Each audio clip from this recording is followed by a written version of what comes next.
I think Satan or Shaitan, if there was a Satan or Shaitan, I think Shaitan or Satan would love the concept of death for apostasy. I think apostates being killed would serve the devil. Tell me what you think about this. Let's say out of all the people who are apostates, we take them all right now and kill them, they die and go to hell. Satan gets them. It seems to me that throughout a person's life, the likelihood that they would rediscover religion is possible because they did shift away from religion. There's always a possibility they could shift back. So if there were 20,000 apostates killed, of those 20,000 apostates killed, would 5,000 of them have converted back to Islam? And if so, the people who executed them, did they in fact steal rightful Muslims away from heaven by executing them? It seems to me, if you let a person live out his natural life, the odds that this person will convert back increase. If you kill them while they're in an apostasy mode, then you're guaranteed that they're not going to embrace the faith.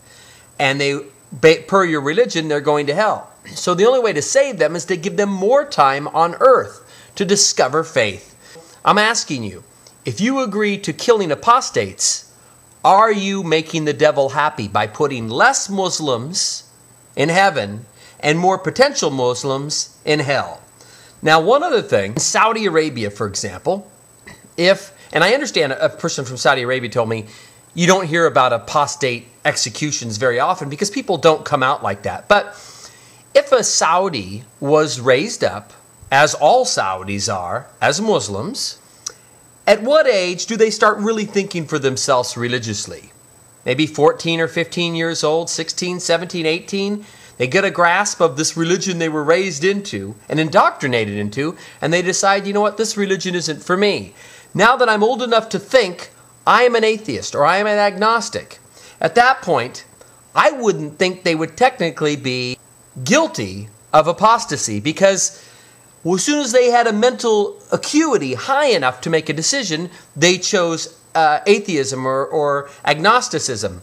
Yet, because they were guaranteed to be indoctrinated as Muslims, it would seem to me that very likely people would interpret the fact that they took Shahada and they were raised by Muslim parents and they spent all their life up to this point going to worship in a mosque, that they would actually be apostates. And they would be deemed as apostates when in fact they should just be deemed as agnostics. So if you're raised as a Muslim, that you can't control how you were raised, and you decide you don't want to be a Muslim, does that make you an apostate, even though you never had a choice? I mean, it seems to me like an apostate would have had to have chosen Islam and then gone away from Islam. If you were raised by a Jewish family, even here in America, and your Jewish mother said, hey, we're going to do your bar mitzvah. You're 13 years old. You're going to do your bar mitzvah. You're going to study. Say, no, I think I'm an atheist. What? What, honey? Come here. Junior says he's an atheist. I'm warning you, son. I'm going to kick you the hell out of this house. You practice. You get up on that bar mitzvah right now. You're going to practice. There's no way a 13-year-old Muslim family, Christian family, Jewish family is going to have the chutzpah to deny his family.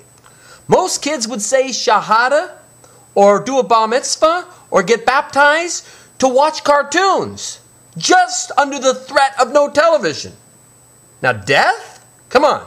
You do it. You do what your family tells you. And once you do it, are you in and you can't get out? In America, in English court, we call that duress or undue influence. And we would consider these people minors and incapable of contracting. So, in fact, they couldn't be apostates because they were never really Muslims because they made the choice when they were so young.